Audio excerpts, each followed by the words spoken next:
Good evening, everybody. Welcome to week 3 of our live Q&A for Conquer Studios and for our upcoming title, Oceans at War. I'm Liam99, the Community Manager for Oceans at War, and tonight I am joined by our wonderful CEO, Steve Wishart. Hello. And Linden there, just next to Steve. Would you like to introduce yourself, buddy? Evening, everybody. How are you? And Terry. Terry's there in the middle there, a rose between two thorns. Hey guys, how's it going? Terry Bennett here. I'm in charge of the IT on the business side and as well the game's networking infrastructure. Okay, well, I mean, obviously, the people have met me and Steve before. They know what I do and they know what Steve does. But Linden, do you want to take a few minutes just to talk about yourself and your role and some of the stuff you get up to at Conquer Studios? Yeah, sure. I was educated in London. After school, I then worked for about 5 years in hospitality industry. I then did an engineering degree in Portsmouth, and after that, I then went and did management consultancy for about 8 years, and was then self-employed, including as a Microsoft trainer for about another 2 or 3 years before I came to Conquer Studios in October last year. And my role within Conquer is I'm the lead game designer. So pretty much everything to do with ships, buildings, weapons, things like that. That sort of comes into my remit. It's great. So when it comes to the tactical side of things, designing the stats and the weights and the weapons, Linden is your man. So if you've got some questions you want to direct towards that specifically later, make sure you get into the Twitch chat. The link is actually on the MMO page for anyone that wants to join in the chat and get some questions in. And then Terry, yourself there, would you like to just go briefly into some of the stuff you do for Conquer? Sure. Again, my name is Terry Bennett. I am going to be in charge of, first and more foremost, the actual physical network that the game is going to be running on. Your PC, when you run the game client, will talk to network servers. So I'm going to make sure that you have a great experience when talking to those network servers with your game client. So that's one part of it. I'm also in charge of Conquer's business IT infrastructure, setting up the support people under Carter Lumen and so on and so forth. I've been in this industry for 30 years. I'm the old guy here. So I've been doing lots of IT and network infrastructure for a long time in Canada 8, but we're doing well, and I have actually a couple of things that we can talk about and I can share as some really big milestones that we've done recently. So Liam, you just let me know when you want me to talk about that. Yeah, no, I go straight into it, Terry, if you're okay. All right. Well, first of all, as far as the network goes, it's not just one server. As you know, you're all going to be downloading a client, our game, from Conquer's servers, and then you run it. Now, when you run that, after you create all your IDs and everything else, you'll actually be connecting to a network server for playing the game. Those servers will eventually be spread out pretty close to the entire world. We're lucky that we've signed some great terms of service with a great cloud company, a world-class and worldwide cloud server company. Obviously, for security reasons, I'm not going to go into who that is and so on and so forth, but they are worldwide. I mean, our long-term goal is to have servers situated on the east coast of America, on the west coast of America, UK, Australia, and many other major centers. As you, the user, you won't even need to know where you're connecting to because they will all be interconnected. And it's transparent to you. And these are all called server instances or virtual instances of servers. What really gives us added benefit to that is, as we have events, and of course we expect a lot more people playing the game during events, our servers will automatically determine load and will start up new servers automatically to handle that increased load. So theoretically, you should never see much, if any at all, slowdown. So that's how a whole cloud infrastructure works. You sit in your desk at your home, you connect to a virtual server, connected with everybody throughout the world. I don't know if that makes it clear enough for everybody. What do you think, Liam? Yeah, no, that does make it clear. I mean, you're definitely very tech savvy and talking about some stuff way over my head, but yeah, that's okay. Definitely. It's probably just worth adding as well on top of that, just that with regards to the actual playing the game itself, you won't need to download any particular client. All you need to be able to download really will be the Unity web player. So it will all be played in the browser itself. And obviously, Steve, there'll be when they click the game itself, that will give them a prompt to actually install Unity. So it's pretty much all done. Correct. Yeah. Yes. So it's, we're pretty much making it as easy as we possibly can for you to absolutely. play. Well, we're trying to, yeah. So the one big milestone that I can tell you as far as Conca Studios goes is just last week we actually loaded up one of our virtual servers on the East Coast of the United States. We actually have some demo game code running on that server, and we've actually done some preliminary database and connectivity connections tests and everything. So we're right on course. Everything looks good, and we're very happy with what we've got so far. Awesome. Yeah. Linden, did you want to take some time to go into anything, or? Yeah, there were a couple of things that people have been asking questions about. I do with sort of Conquer credits and which ships are which and this kind I do remember seeing a couple of topics regarding that. There was a few people that were unclear on the whole Conquer Gold system and I guess the value in terms of dollar to coin and what that coin would get you in game. Did you want to clear that up just for the viewers? So that's sort of. Yes, certainly we can clarify that. We had previously said that the monetary value of a Conquer credit is actually 1 cent in US dollars. Conquer's credits will be based on the US dollar, and so 1 credit will be the equivalent of 1 cent in US money. So if you were to put in $10, you would get 1,000 credits. The other question is, what exactly is that worth in terms of time? Because in a lot of games like this, people use the gold or credits within their games to speed up things.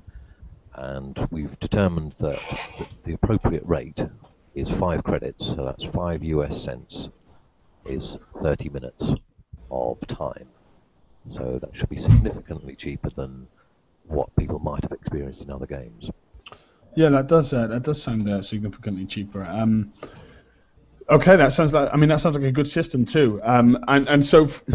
So you're saying 5 cents in terms of USD is equivalent to 30 minutes.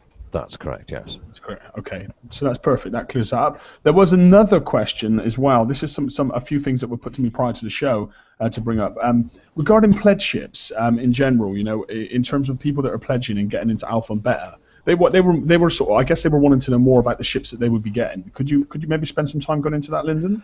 Yes, certainly.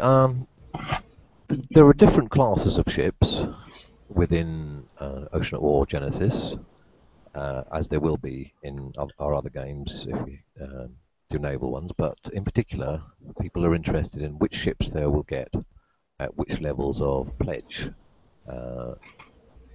if they pledge on our fundraiser. Now, the ships which have been chosen are Federation Scout. Now, some of you may have already seen that. That's the Hydra. It's a very sneaky, very fast boat which goes into people's bases and sort of spies them out. And it comes and goes pretty much covertly. Players will think that it's actually one of their friends' ships going by, when in fact it's the Hydra. The other ships were the Corvette, which we haven't shown you any artwork of yet. That should be ready fairly soon. It's a starting level fighting ship, so it's a bit higher, a bit bigger and more powerful than the patrol boats and gunboats that you may have initially. Then the next one up will be a frigate. So again, it's the next step up, the next more powerful ship. And the final top level ship, that's the equivalent of the Harbinger, Harbinger Lieutenant level, that's actually going to be a destroyer escort. So they're all Federation ships. They're all ships that other players will be able to win later on in events, but some people who are going to be pledging are going to get a little bit of an advantage by having access to them earlier on as a thank you for their support of the game.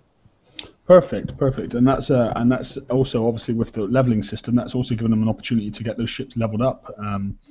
So that's great. Absolutely. I mean, initially they won't have very good equipment to put on them.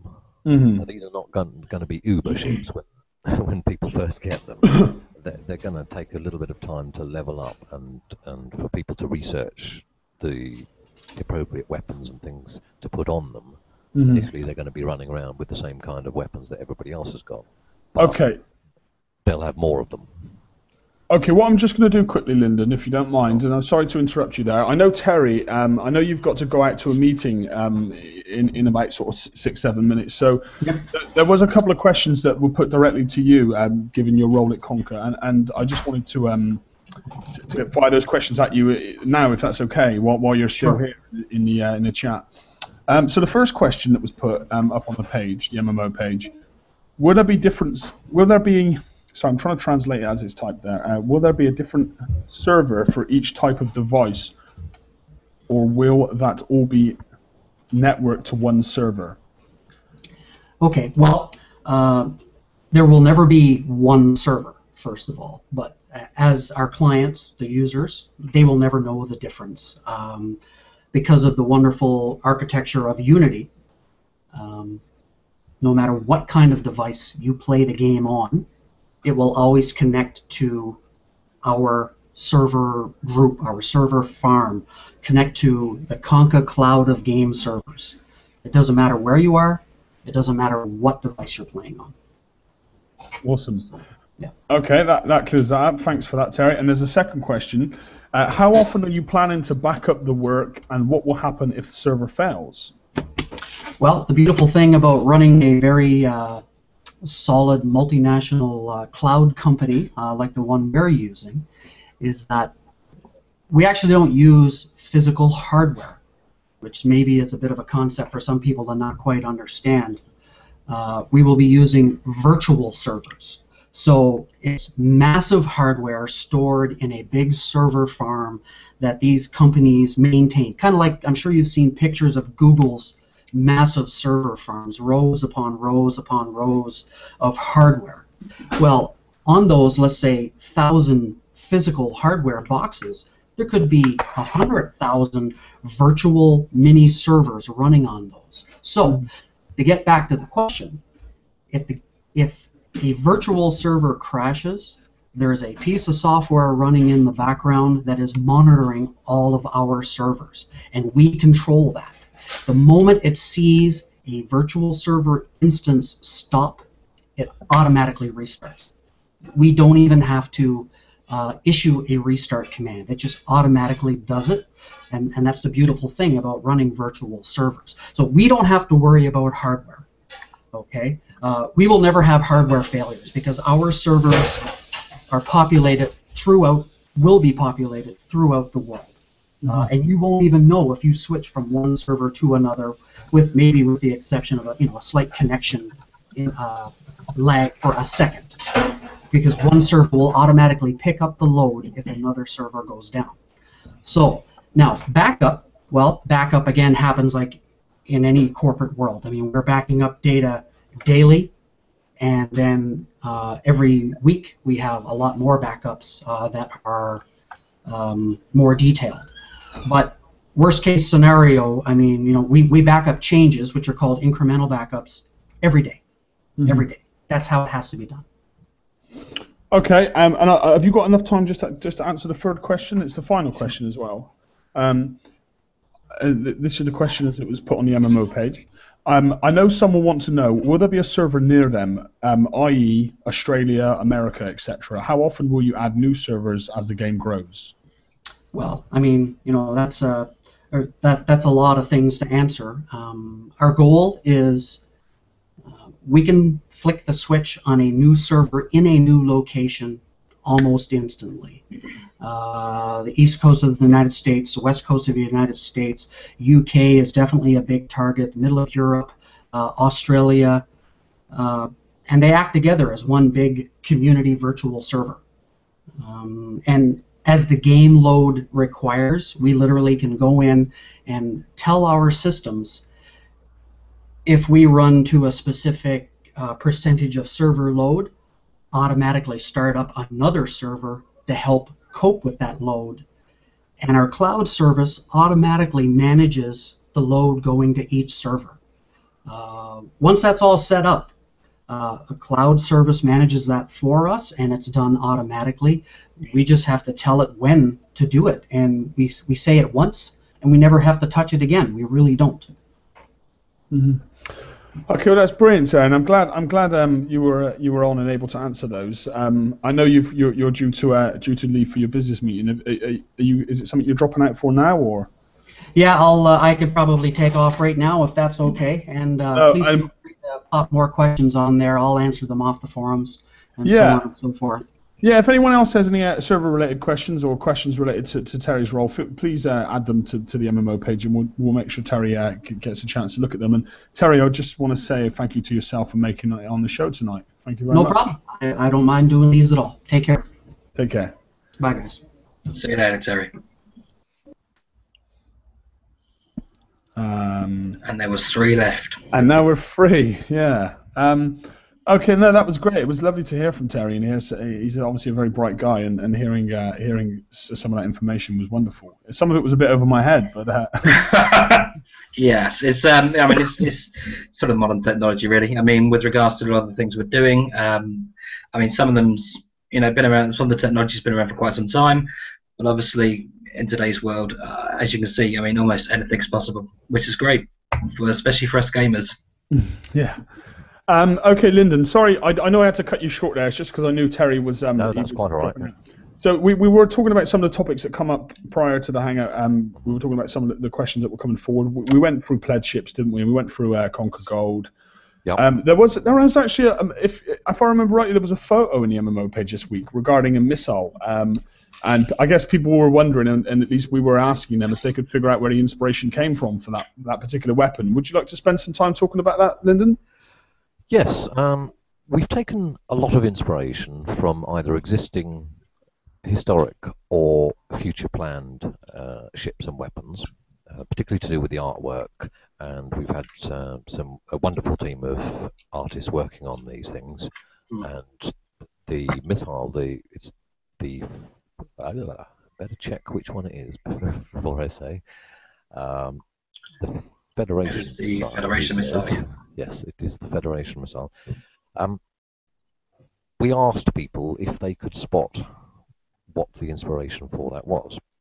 And one person's got quite close, but nobody's actually come up with it. And we thought this was a nice little link, because in fact this is the Norwegian Navy. Well, it's a company called Kongsberg makes this missile, and it's called the Penguin missile. And we've got a little video which will show people, we'll post a link for it, of a penguin actually firing, so you'll be able to see a real life one, not quite yet in the game.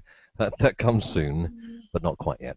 So you'll be able to see where the inspirations come from, and a lot of that, there's a huge amount of background being done on what the ships are, what they look like, what their names and the pennant numbers.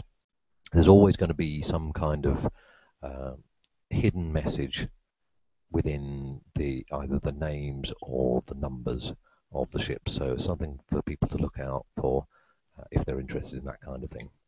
Mm-hmm. Brilliant stuff, and I like that. Actually, I didn't. Oh, sorry, I did tell you it was the penguin. Yes, sorry. Yeah. No, I mean, I like that it's not just something that's just generated out of thin air. There is generally like it's come from a real life weapon or a real life inspiration, and I think that adds a nicer element to everything. Well, we know that we have a lot of either military or ex-military people in our supporters group already. And there's also a lot of civilians who are military buffs as well. So we thought that just give them some extra things, some extra little goodies, even if it's just a name.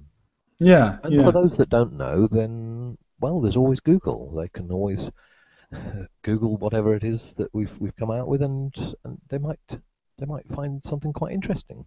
Hmm. Okay, and I know that you had a little video of a penguin missile live in action that you were looking to possibly post on the MMO page after the show. So guys, stay tuned for that and keep an eye out, because it's pretty interesting weapon. Okay, so would you guys should we roll into some live Q&A now, guys? Yeah, I'm ready. Yeah, I want you guys to hit Steve with the hard ones, okay? Yeah.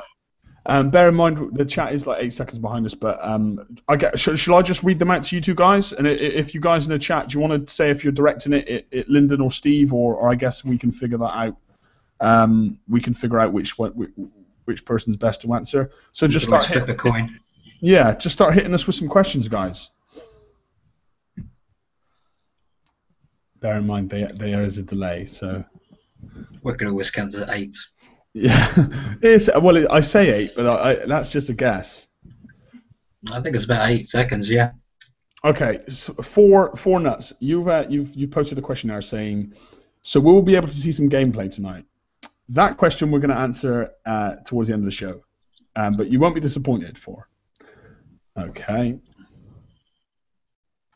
Where's the Conquer main office going to be? Is that something we can answer on air? Yeah, absolutely. Me, myself, I'm actually based in Surrey in the United Kingdom. It's actually just about 20 miles south of London. Within this particular area, we actually have quite a gaming hub in a little rural town called Guildford. Now, Guildford is where the current head offices are for, you have Electronic Arts, or better known as EA. You also have Ubisoft, which is a French developer who has a UK head office also in Guildford. You also have companies, I mean, when you talk about Guildford, you can sort of, you have sort of particular legends such as Peter Molyneux, who was the sort of founder of, there was Populous, which is a very, very genre defining, it pretty much led the way for real-time strategy games. So that's always been sort of a key part of especially the hub and the UK gaming industry as well. We also have stuff like Fable. Fable was still created in Guildford. They're developed by Lionhead Studios, big company who actually first started out with a game called Black and White, where you actually took control or took the role as a god. I remember. It was a great game. You had that little creature running around, and you could sort of feed him and perhaps sort of have him pick up people and throw them, or just eat them and then perhaps poo them out and then start throwing poo. It was a great game, full of British humour, as are most Lionhead Studio games, especially Fable as well, which has a lot of British humour. So they're also a very big sort of a big studio in Guildford as well. EA actually originally moved into Guildford because they brought up companies such as Bullfrog. So any Bullfrog fans who remember Theme Park and Theme Hospital, again British humour. They actually brought up them, as well as Criterion Games, who used to create the Burnout series. And now I believe that EA's now moved all their Need for Speed franchise developing in Guildford as well. So, I mean, Guildford itself is sort of growing exponentially at the moment in terms of gaming industry. I think there's some 50 developers in Guildford. It's such a hub of creativity. There's always sort of ideas floating around the whole entire sort of city. I mean, not only that, but it's also very great in terms of the local, really, because it's only sort of 20 minutes drive from my particular location. As well as that, it's also only an hour's train ride from Linden, as you'll see as well in the chat. It's a great location. So we'll be moving into Guildford, we would say, hopefully within the next month. Mm-hmm. For sure. So it's 20 minutes from you and an hour from you, and you guys are aware I'm in Glasgow, right? Yeah, you moved up that way. Yeah. But we also have a couple of other staff who are based very close to Guildford as well. So it's sort of like the central hub between us all, and it's just a great town, rather. Okay, that's wonderful, and it's wonderful to be based in our office in basically a gaming city. I mean, it's like a gaming capital in the sense. It is indeed, yeah. Okay, I've got a good question here. Well, it's a bit of a long-winded question, if you bear with me. Aces of Spades 007. Subs. I think he's saying he couldn't find anything on sonar besides subsurfacing. How will a fleet be able to detect them? Meaning like sonar specials. Once a fleet gets within X amount of range, etc. Like. Well, yes. I guess that's enough of the question now for you guys to We haven't mentioned sonar yet. No, we haven't. However, there will be sonar. Mm-hmm. Is the simple answer. It will be something that is either inherent to the ship design for certain specialist ships, or it will be a module that can be put on. So any ship will be able to have sonar fitted. Yeah, so I mean, it's something that we don't want to reveal too specifically just now, but to answer the question in short terms, it's going to be there. Yes, it is going to be. Yeah. Okay, there's a question here. Do we have a start date yet for Alpha? We're hoping to hit towards the end of this month. We're probably looking at, just bear with me here. It would be, we're hoping to try and get it out before during the week commencing the 28th. That's pending any delays that could incur, however. Obviously, it's not quite so cut and dry in this industry, but obviously that's what our target is, and so far we're on target. Yeah, I mean, that's the target date, basically, DJ, that's the target date, but what we're going to make sure that we do is deliver you 100% perfect product. Exactly. And a working product. The way it sort of will be is that, I mean, as much as we know how sort of, obviously how keen everyone is and how eager everyone is to start playing the game, we have to make sure that obviously the game is there for you to play. Obviously, we don't want to rush anything and give you, a half-baked idea or a half-baked game, and because that's something that's going to obviously disappoint you right from the start. We obviously don't want to disappoint you right from the start. So, yeah, I mean that's how it's going to be basically. I mean, with regards to the start date, as long as the game we're happy with the game, we'll be releasing it.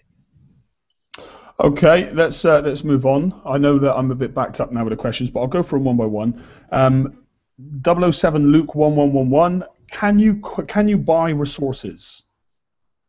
Is the question he's asking. Can you purchase resources? If you needed resources and you couldn't be bothered to go out and get any, could you use coins or Conquer Gold to buy them? We actually do have something in place for that. That's going to be a lot better, but that's more to come. Yeah, exactly. Something we can. It will be something that will be revealed later down the line. Okay, so stay tuned on that one. Yeah, definitely.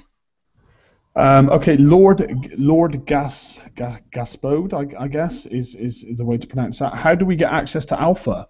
Lord, to get access to Alpha, you can join our MMO page or send me a message or any one of us a message here, and we can discuss it directly with you there. Steve, do you want to go into that at all? Or? Yeah, absolutely. I mean, we ourselves, we're not funded. We haven't been sort of funded by sort of investors themselves. We feel personally, from when we first started the actual concept of Conquer Studios, is that we want the player to be the one that's in control. We felt that some games in the industry themselves, and especially on the Facebook platform, a lot of the investors have too much control. As in, you have millionaires interested in the bottom line. We don't want that, because we've been there.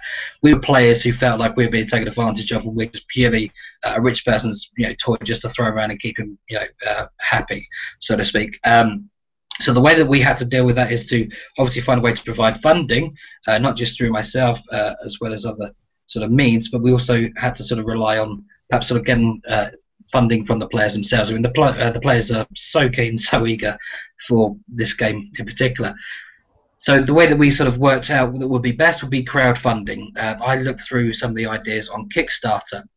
Now, Kickstarter's been around for 2 to 3 years, and it's absolutely been a revelation. Basically, players who are interested in the concept and the idea, who want to see it brought to life, are basically purchasing, sort of perhaps pre-ordering parts of the game. They can get sort of a special limited edition hull, or perhaps like a limited edition unit.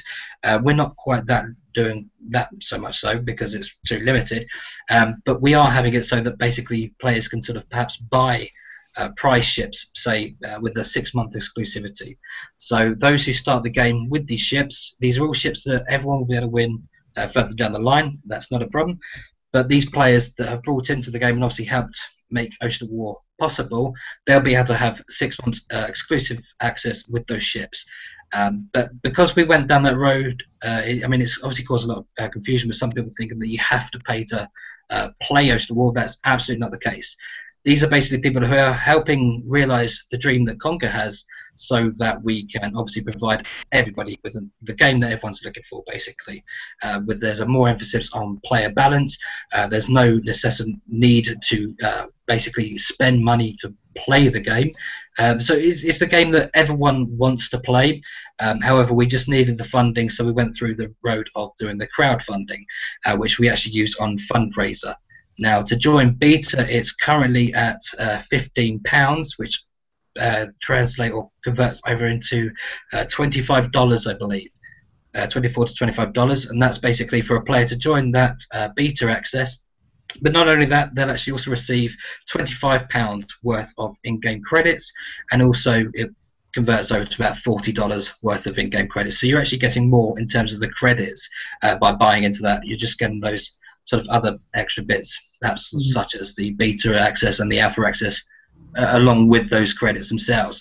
Now, to join the alpha access, it's currently at $100, and that's converted to £100, sorry, and that's converted into $170, I believe. So we can post the link up on the MMO page, which will give you all an idea of where you can sort of see them in more detail, as well as sort of see which one gives you what ships. And we're like Liam said, we're all on hand to help you understand it better. I mean, as long as we make it absolutely paramountly clear, is that everything is 100% optional. We're not forcing everyone to pay at all. And I think, Steve, you brought up a really interesting part of that. There is the fact that when you pledge or when you take part, you're going to receive a more than that amount that you've pledged in gold in game. So correct. You're not actually giving us anything. You're just kind of investing in the product, and you'll receive all of your product when you're playing the game. You'll receive everything that you've spent back in in-game gold. So you're not actually losing anything at all. And you're gaining a time advantage and maybe a whole print advantage just for a time being. Correct. Yes, in the pledges, there's actually a significant bonus amount of Conquer credits that people will get if they pledge. So, yes, we feel we're being quite generous in order to encourage people to support us, and that won't be the normal exchange rates. So, for example, if you put in £30 now, you'll get the equivalent of £50 worth of Conquer credits. Correct. And again, we just want the Conquer team. We're so stunned by the amount of support we've had from players and how keen everyone is to be involved. And it's really amazing. And without you, we probably wouldn't be here. So big thank you to all of those that have been involved. Absolutely. It's the support of our supporters is what has kept us going physically over the last 9 months. I mean, we've had quite a few ups and downs, and I mean, certainly Steve and some of the team have been working 15, 16 hours every day. Well, and the rest, yeah. Well, Steve doesn't get any sleep at all, but some of us do. Okay. Well, what I'll do is should we move on to the next question? Yeah. Well, I imagine we've got a ton waiting. I think this has been covered before, but I guess Linden, you could probably take this one and maybe go into a little bit more detail on it. It's from Johnny Can 123. It says, will there be like a monthly events for like special ships and special prizes? Yes, we have covered this before. It's quite straightforward. Yes, there will be monthly events. However, there won't be a new hull released every month. There'll only be a new hull released either every 3 months or every 6 months, depending on the hulls. The new hulls which are released are not a huge amount better than the Aquanaut hulls that you have. So around about 10%. Yeah. But generally speaking, you'll be using hulls which are more experienced and we'll explain why that matters later on. So you'll actually generally be using better hulls than the initial prize that you get. Yeah, I think me and Steve. As that prize evolves, and this is the important thing, as that prize evolves, it will be eventually 10% better than the equivalent Aquanaut ship. Yeah. Yeah, I think me and Steve we did spend a bit of time talking about ships and levels and kind of how your old ships will be your better ships because they'll be more experienced and leveled. So fit what we're saying is nothing's ever going to be obsolete. No. The idea is that once you've won one particular ship, the idea in the game is that you sort of feel quite attached to your ship. So once you've received one of your ships and you've spent so many hours putting the work in and sort of grinding, making the ship better and better and better, by the time a new prize ship comes out, you better weigh up the pros and cons. Think, well, I could get the new prize ship, but I'm still going to have to work on it quite a bit to get it to the level where my current ship is. So by your own sort of option, really, you can choose whether or not you wish to take part in the event. And not only that, it's probably worth also mentioning that if you were to take part, you'd also be able to accrue previous points that were left over or unspent into the next event itself. So the points that you do obviously garner over the actual event itself, if you were to leave them unspent, they will transfer over to the next event. Okay. Very much a store type scenario. So even though there's only one prize hull being released every 3 or 6 months, ones that have been released already will be available to you in the following month if you haven't already purchased them. Redeemed them, not purchased. So if you gain enough points over, say, 3 raids, you can still win the top prize that was available. You'll just get it a little bit later than some people who won it in the first of the 3-month cycle. Okay, we got a question from. Are we okay to move on to the next question? Yeah, guys? absolutely. I believe this is covered. It's hard. It's hard when the same questions are coming up each week. I'll try and answer this one briefly. Matrix 005. During gameplay, will we be able to hit fleets with any level fleet, or will that be capped like bases? And I'm pretty sure it will be capped like bases. Is that correct? It's not. When it's come to fleet versus fleet, it's anything goes. Anything out on the ocean is anything goes. It's only the bases that are fleet versus base. Right. Okay. Yes. If it's out on the ocean, it's fair game, providing you can catch it. Yes. Okay. Someone else is asking about dates. We answered that earlier in the show. What is going to be the max level you can achieve? I don't believe we've clarified that yet, have we? In terms of player no, I think in terms of player level, it's uncapped. Yeah, obviously you've got to bear in mind that the game's going to be continuously growing and new content's coming. So, the level you can grow will be also something that continuously grows. Correct.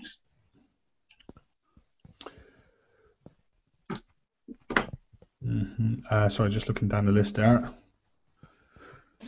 Okay, will there be a way to catch up if players start months after the game launches? No. Well, unless they were to obviously work harder, use more elbow grease, and also with the option of spending on credits, then yes, you can catch up. But in terms of someone starting as free and then sort of expecting to catch up with someone who's already put a year into the game, no.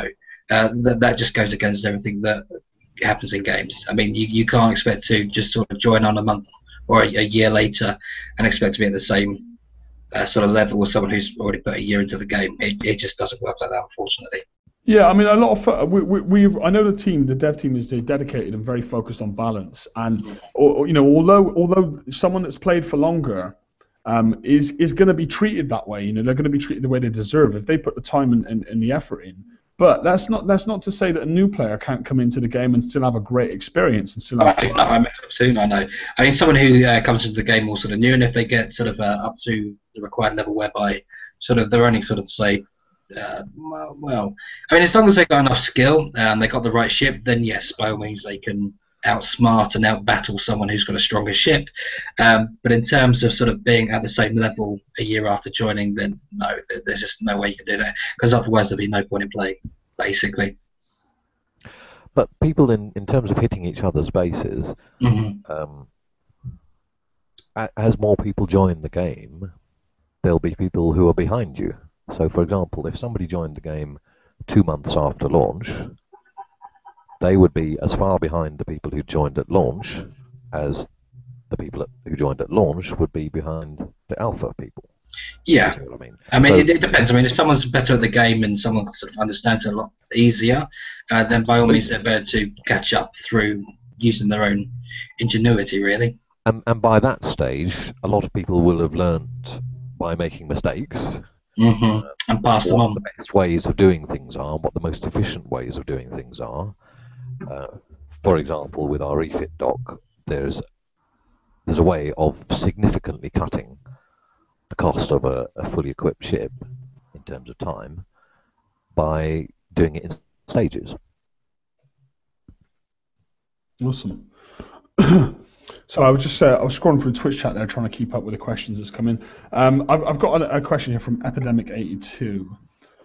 What are the fleet sizes going to be? Obviously, there will be a weight limit, I assume, but will that limit ship numbers? I know that there's some information about weight that we can't yet disclose, but I don't know if you wanted to just go over the subject a little bit there, Linden, or. Yes, there's some things that we can disclose. So, for example, the fleet size, you'll be able to have anywhere between 1 and 5 ships in fleet. And each player will obviously be able to have more than one fleet. The amount of ships and the types of ships that you can fit into your fleets will depend on the buildings. So, for example, your shipyard and your dock, on what level they are. And yes, there will be an overall cap, so that you'll need to think about what ships you put in and what equipment you put on your ships, so that there aren't any sort of Uber fleets running around the ocean, crushing everything. We want our game to be a lot more balanced, and we want people to at least have a bit of a chance if they come up against a bigger, more powerful fleet. They're probably still going to lose, but with a bit of skill, they can inflict some significant damage on the enemy, even though they've got bigger and more powerful ships. And it absolutely makes sense that you've got to have a total weight cap. Okay, I mean, I've got an interesting question here from number 10 Viking. Can you recycle ships? By recycle, I guess he means scrapping, but reusing parts on it. Well, firstly, what you can do is you can take off modules and weapons in the refit dock. Oh, you said modules, Linden. You said modules. Yes, but nobody knows what we mean by modules yet. Okay. That's coming. So yes, you can take things off the ship and leave yourself with a bare hull, which you could. I'm pretty sure that we are allowing you to scrap that and to get back some of the resources. Correct.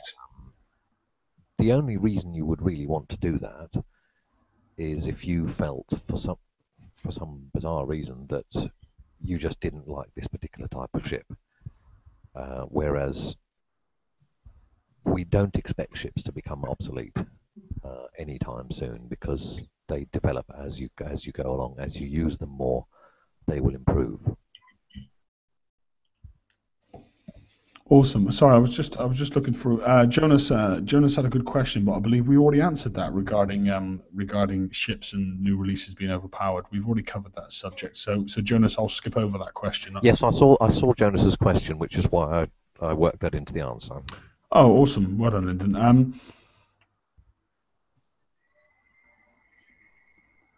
Sorry, excuse me. I was just looking at the question now. Can you see that question now from Johnny Cam 123 regarding buildings?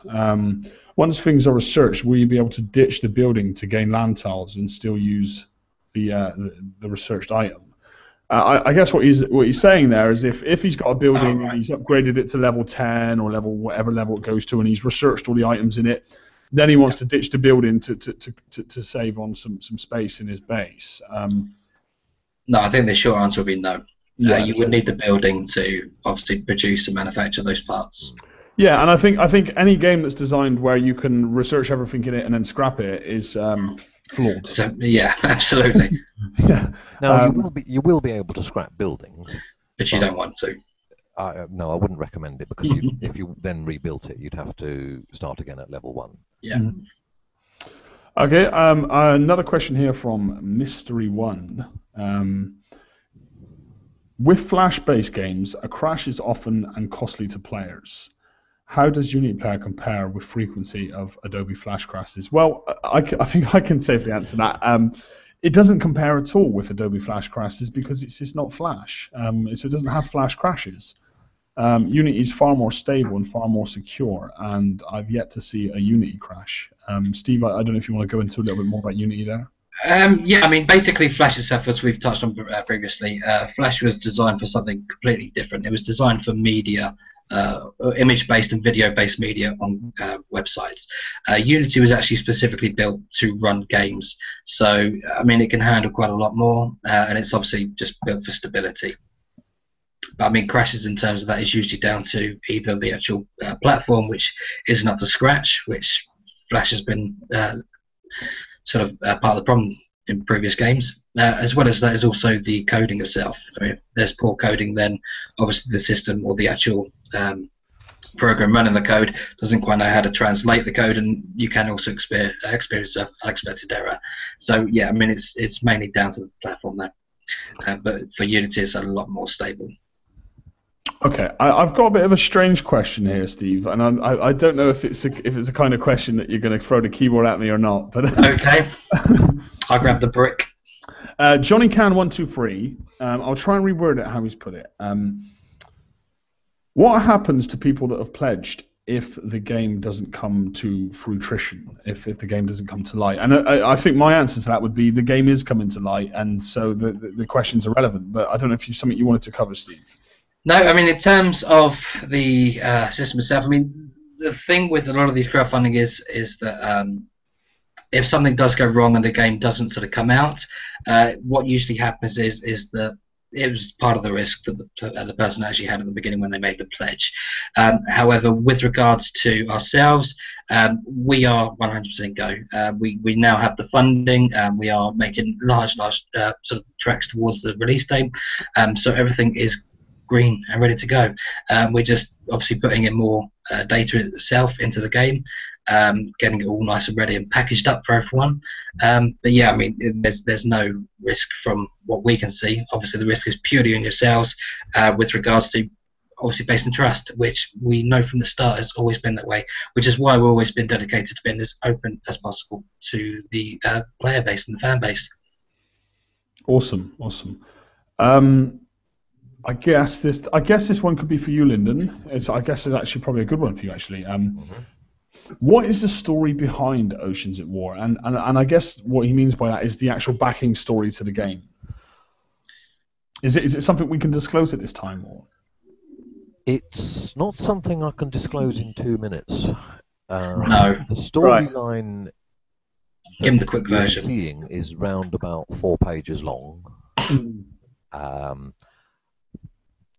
I know it's a story that's going to grow as well. It's not like they're going to start off in a story and then that story is going to expand over time. It's dynamic and will expand. Yeah. Not in a purely linear form though, No. because that would then constrict players as to how they had to play the game. I think what we should say for the moment is that you start off playing as one of the sort of militia faction, which is the Aquanauts, and you're basically up against a federation, which is like a totalitarian government who's just trying to take control of this ice age world that's just obviously been thrown into disrepute, and obviously you're the player just fighting for freedom. However, in the future, which we can't reveal just yet, something huge and rather monumental happens and throws that all out of kilter. In terms of how we got to an ice age, there's it is detailed in the story, which you will see at launch. Yeah. For now, we just sort of say it's a natural occurrence because that's as far as you're meant to know at this stage. Yeah. And obviously, we don't want to reveal the story. That's like asking what happens in that film before you go to the cinemas and see it. So there's no point revealing just yet. part of the experience and the enjoyment. Absolutely. Yeah, and obviously revealing it would take away the fun to the player that discovers it. And yeah. Mm-hmm. I don't know if we've I can see covered one this that already. I'm being pointed at about what types of weapons will be introduced. Okay, how far down are you? Quite 1051. Okay, Probably lead me into my screen sharing. Yeah, do you want to actually, Linden? Then, if you can see the question on your screen, I think Linden, you take that question, and then I think we're going to stop the Q&A because we've been running the Q&A, the live Q&A for about 30 minutes now. So we've got some other stuff we're going to go into, and we are running a bit longer than normal. So Linden's going to answer this next question, and I just want to say, guys, we really appreciate the questions in the Q&A, and for any questions that we didn't answer or questions that you'd like to be answered, there's some developers in the chat there. You're welcome to PM any of us anytime. Come into our forums, come into the MMO page, and ask us openly there, and we're always there on hand to help and talk through with you. So okay, in a nutshell, I mean, we're not going to go into the details, but you will have seen from some of the artwork that we've started to release that we have cannons and we have missiles. There will also be underwater weapons like torpedoes. The Federation have lasers, and there are also indirect fire weapons such as a plasma launcher and a rocket type weapon. Yeah. There are also going to be some what are called in current Navy parlance CIWS, close-in weapon systems, which are anti-missile or anti-rocket, that kind of weapon. So that's pretty much what we've got. The reason why we've gone for that kind of thing is that they're types of weapons that people will be much more familiar with because they're real weapons. Although we've moved the technology on a bit further because, of course, our game is set in the future. Mm-hmm. But yes, absolutely, it's familiar types of weapons that people may know from real life. But Well, I'll tell you what, if you want to, Linden, whilst I can sort of show a few of the weapons now, if you want, you can discuss that would be great, yes. Yeah. Okay, I'll get the screen fixed on you there, Steve, as well, so it's highlighting your screen. Okay, we're going to start off with the Aquanaut missiles. Let me know if you can see it. Yeah, I can see it. I can't. I can you see it should. now, yes. You can see it now. So yes, this is the Aquanaut missiles, and Linden, fire away. Right. What you see there is in fact based on a current type of missiles that exist at the moment. It's quite common these days to fit missiles in boxes, in what are called box launchers, and that's what we have here. And you'll notice also there's level 1 and level 2. So they do change as you research them, as you they improve as you go through the different levels of the tech tree. Yeah. So that's a surface-to-surface weapon, so good for hitting ships and also for hitting buildings. Right, next. Now this is a plasma launcher. It sort of fires on quite a high trajectory, a bit like a mortar, and it fires superheated balls of plasma, which, if they come anywhere near you, they're going to do a fair amount of damage. But, as you might expect, a fairly low rate of fire. Mm-hmm.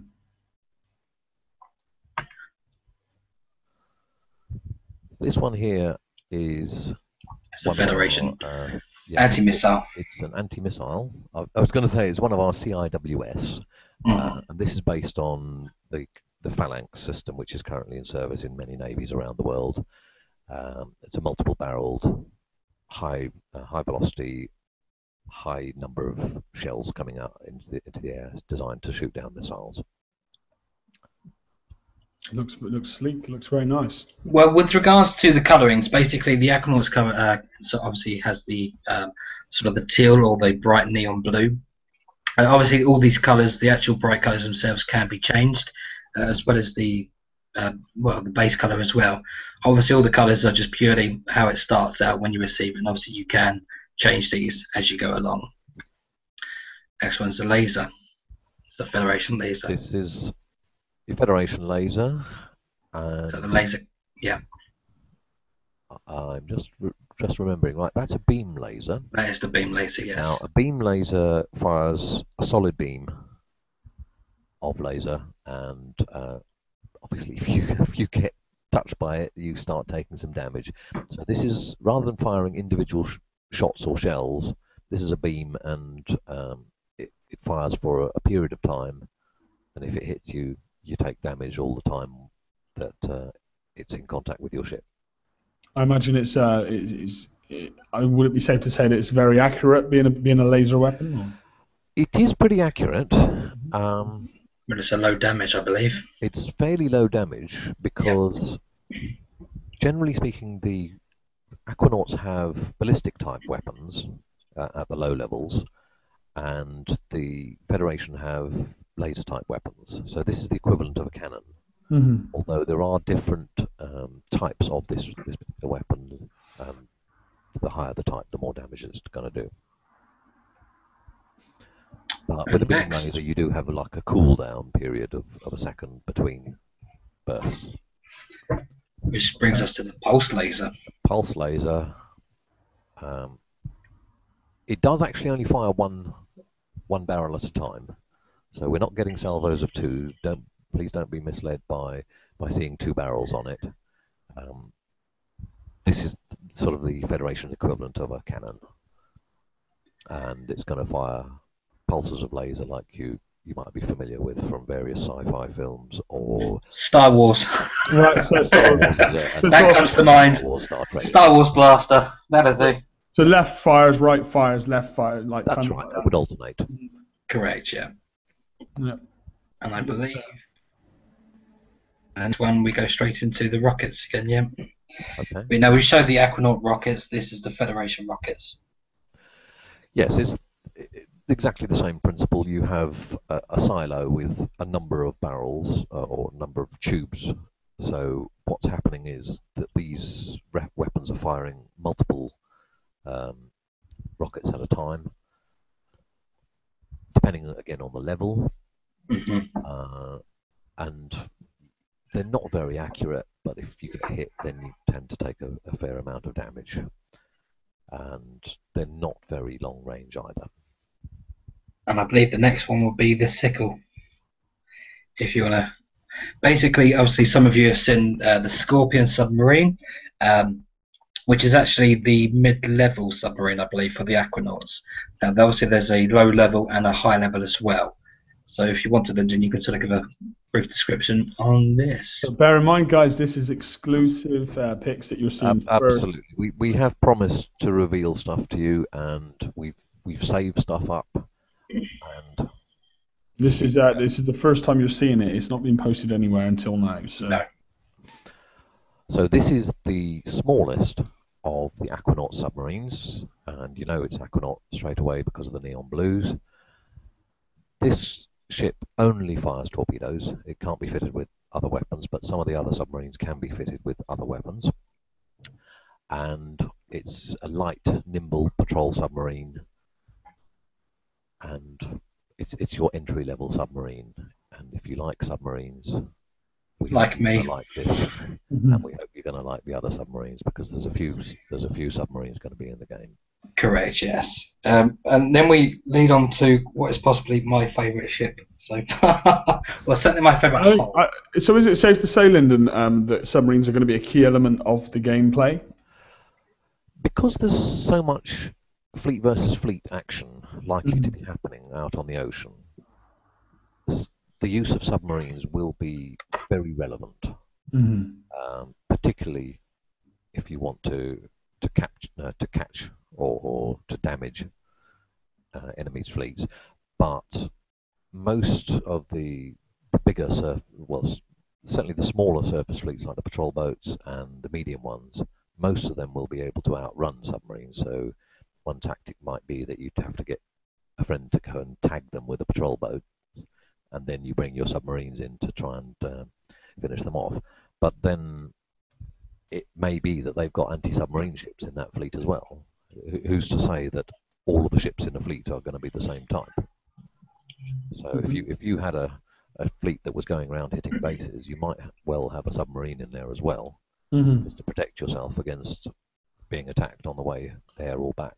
So it sounds like you could be hinting at some versatile, very mixed fleets being a common occurrence as opposed to a fleet of many ships of the same kind.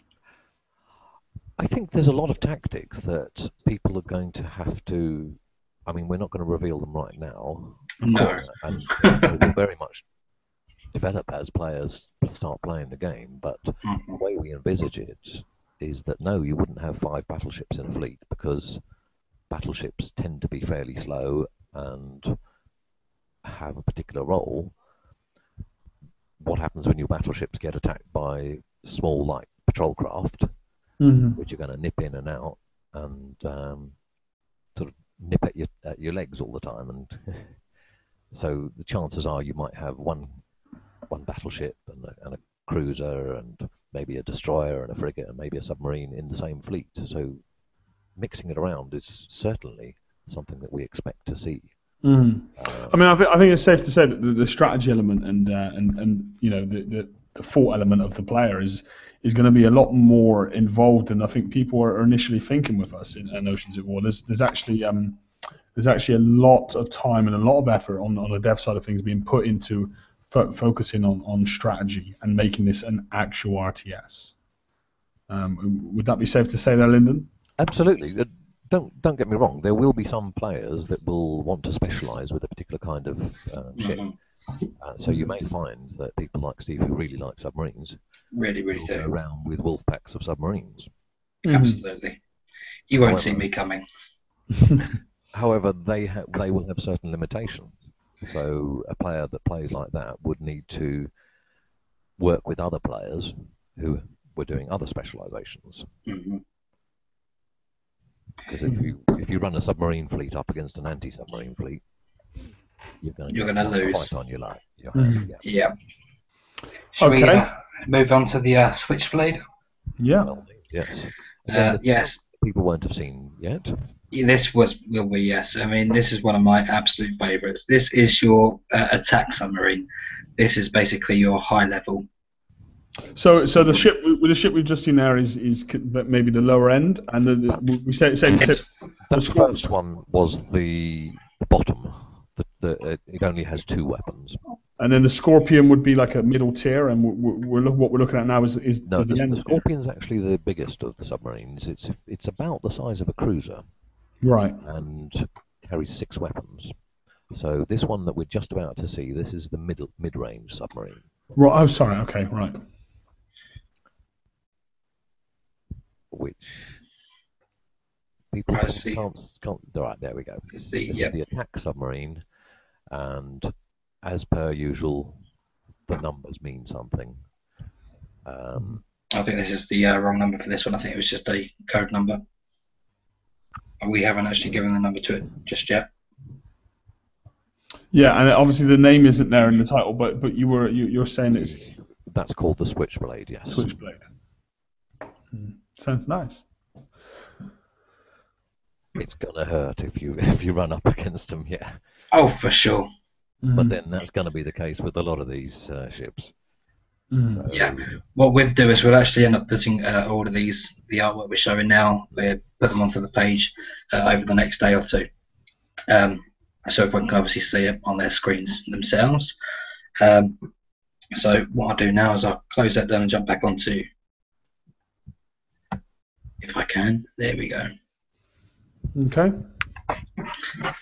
So we've pretty much covered the show, and we're coming towards the end. And what we wanted to do is, I know we've discussed about showing you guys a video showing the gameplay and how the game's going to run.